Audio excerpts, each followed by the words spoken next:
महाराष्ट्र में आज सरकार बनाने का दावा पेश करेगी महायुति। सरकार गठन के लिए राज्यपाल से मुलाकात का वक्त मांगा गया है। महायुति के नेता दोपहर 3:30 बजे के बाद जा सकते हैं राजभवन। राज्यपाल के सामने पेश करेंगे राज्य में सरकार बनाने का दावा।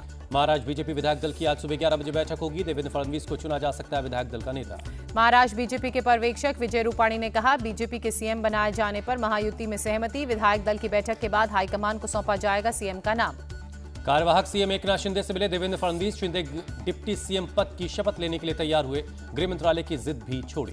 5 दिसंबर को मुंबई के आजाद मैदान में नई सरकार का शपथ ग्रहण होगा। बावनकुले, धनंजय मुंडे, गिरीश महाजन समेत कई नेताओं ने तैयारियों का जायजा लिया।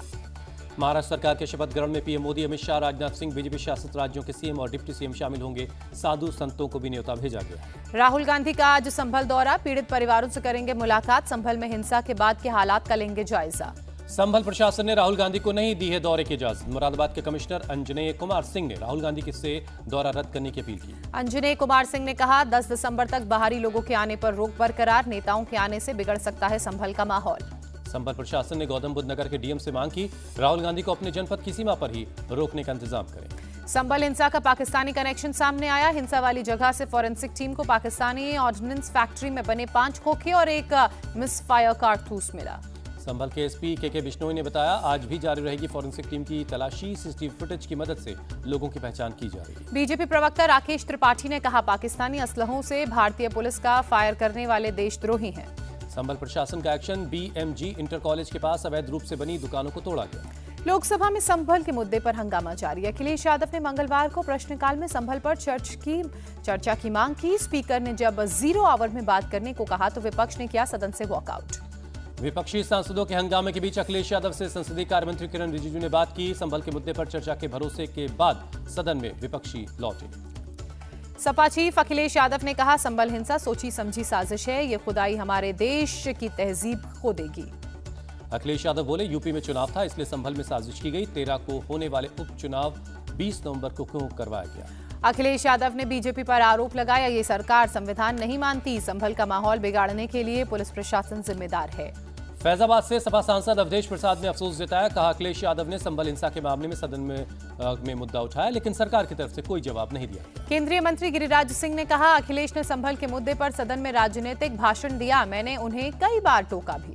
सदन में जवाब देने के लिए मंत्रियों के मौजूद नहीं रहने पर लोकसभा स्पीकर ओम बिरला नाराज हुए। संसदीय कार्य मंत्री किरण रिजिजू ने कहा, कोशिश करें जवाब देने वाले मंत्री उपस्थित रहें, नहीं तो सभी का जवाब आप ही दे दें। राज्यसभा में स्वास्थ्य मंत्री जेपी नड्डा ने बयान दिया। उन्होंने कहा कि फंड की कमी से कोई भी गर्भवती महिला जननी शिशु सुरक्षा कार्यक्रम से लाभ से वंचित नहीं रहेगी। आप सांसद राघव चड्ढा ने संसद में वायु प्रदूषण का मुद्दा उठाया। कहा, पराली नहीं है प्रदूषण की इकलौती वजह। आईआईटी की स्टडी का हवाला दिया। राघव चड्ढा ने कहा, पराली जलाना किसान की मजबूरी, इससे बचाना है तो हरियाणा पंजाब के किसानों को 2500 रुपए प्रति एकड़ का मुआवजा मिले। साल 2021 से 2023 के बीच भारत पाकिस्तान सीमा पर आतंकी हमलों में 5 सैनिक शहीद हुए। गृह राज्य मंत्री नित्यानंद राय ने लोकसभा में जानकारी दी। रेल मंत्री अश्विनी वैष्णव से मिले उड़ीसा के कई सांसद। केंद्रीय मंत्री धर्मेंद्र प्रधान ने डेलीगेशन का नेतृत्व किया। उड़ीसा में जारी रेलवे के प्रोजेक्ट्स पर चर्चा हुई। आप प्रवक्ता प्रियंका कक्कड़ बोली, दिल्ली में अगर बीजेपी चुनाव जीती तो फ्री बिजली और पानी बंद कर दिया जाएगा। दिल्ली से बीजेपी सांसद रामवीर सिंह बिधूड़ी ने जनता को भरोसा दिया। कहा, अगर उनकी पार्टी चुनाव जीती तो 10,000 नई इलेक्ट्रिक बसें चलाएंगे। रामवीर सिंह बिधूड़ी बोले, दिल्ली में पानी की उपलब्धता बढ़ाएंगे। आयुष्मान भारत योजना लागू की जाएगी। वृद्धावस्था पेंशन और राहत कार्ड बनाने पर फिर से काम शुरू होगा। दिल्ली में अरविंद केजरीवाल के घर के बाहर बीजेपी कार्यकर्ताओं ने प्रदर्शन किया। नरेश यादव को आप से निष्कासित करने की मांग की। नरेश को कोर्ट ने कुरान के अपमान करने की सजा सुनाई है। दिल्ली बीजेपी चीफ वीरेंद्र सचदेवा ने केजरीवाल से सवाल पूछा, कुरान शरीफ की बेअदबी पर अब तक नरेश यादव को निलंबित क्यों नहीं किया गया। आप संयोजक अरविंद केजरीवाल दिल्ली चुनाव में कानून व्यवस्था का मुद्दा उसे बनाने में जुटे। उन्होंने पीतमपुरा में मारे गए एक लड़के के परिवार से मुलाकात की। अरविंद केजरीवाल ने गृह मंत्री अमित शाह से इस्तीफा मांगा। कहा, दिल्ली की कानून व्यवस्था उनसे नहीं संभल रही है। पीतमपुरा में आप और बीजेपी के कार्यकर्ता आमने सामने आए, एक दूसरे के खिलाफ नारेबाजी की। पूर्णिया से सांसद पप्पू यादव को वीडियो बनाकर धमकी देने वाला शख्स राम बाबू पकड़ा गया। एसपी कार्तिकेय शर्मा बोले, राम बाबू का लॉरेंस बिश्नोई गैंग से कोई संबंध नहीं है। एसपी कार्तिकेय शर्मा ने बताया, राम बाबू ने पूछताछ में बताया, पप्पू यादव की सुरक्षा बढ़ाने के लिए उनके लोगों ने पैसे देकर राम बाबू से धमकी दिलवाई। राम बाबू ने पुलिस को बताया पप्पू यादव के लोगों ने उसे पैसे दिए, पार्टी में पद दिलवाने का भरोसा दिया। राम बाबू पप्पू यादव की पार्टी का सदस्य भी रहा। पूर्णिया पुलिस पर सांसद पप्पू यादव का आरोप, पुलिस किसी के इशारे पर मेरी सुरक्षा से खेल रही है, झूठ फैलाकर हथियारों को शाह दे रही है। बिहार के डिप्टी सीएम विजय सिन्हा का तंज, तेजस्वी यादव के कार्यकर्ता दर्शन सिंह संवाद यात्रा से बिहार में जंगल राज, गुंडा राज नहीं लौटेगा। बिहार के सीएम नीतीश कुमार की महिला संवाद यात्रा पर तेजस्वी यादव ने सवाल उठाए, कहा सीएम का लोगों के बीच जाना अच्छी बात, लेकिन सिर्फ बातचीत के लिए 250 करोड़ रुपए खर्च करने की क्या जरूरत।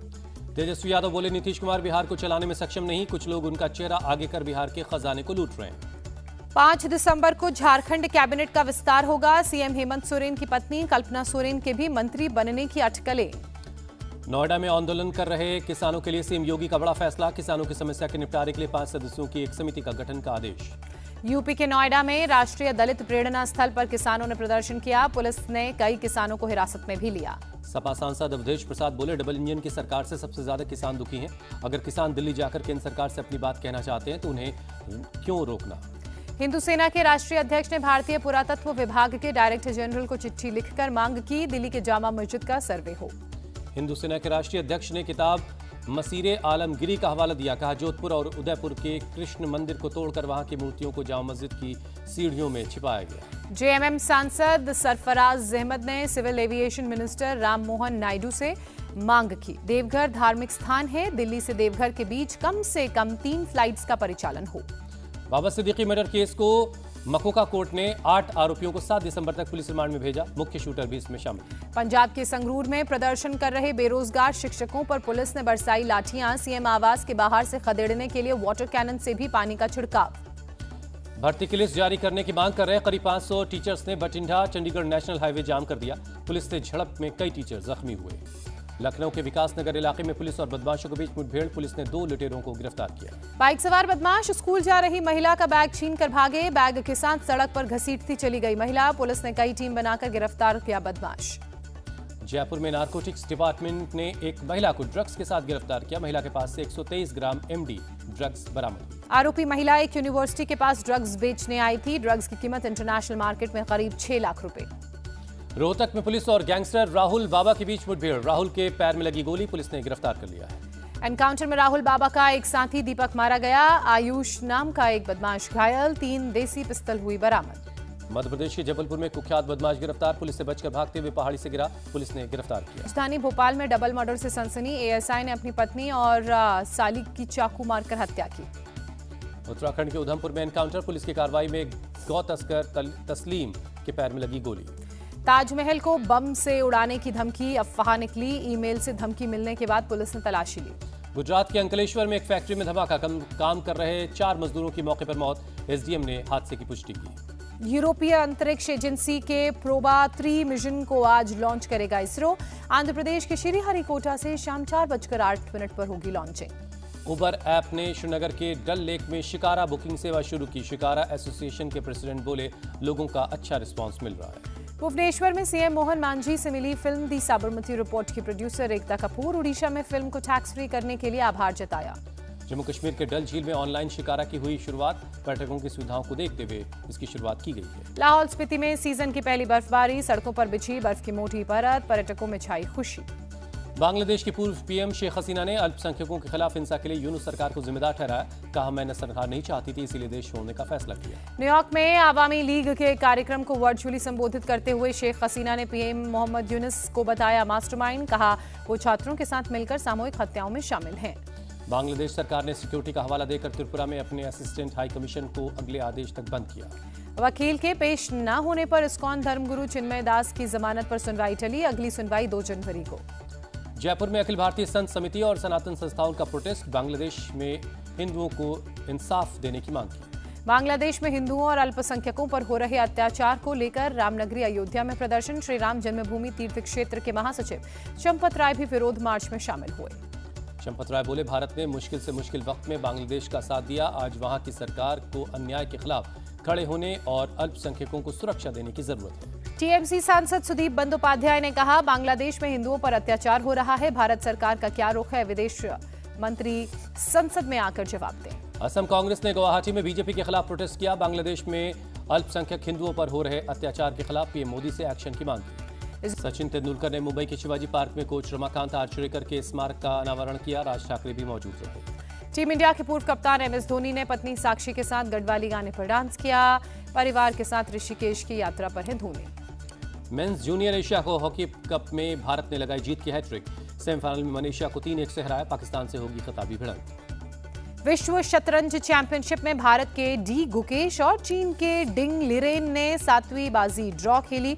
अब दोनों खिलाड़ियों के बराबर 3.5 अंक हैं।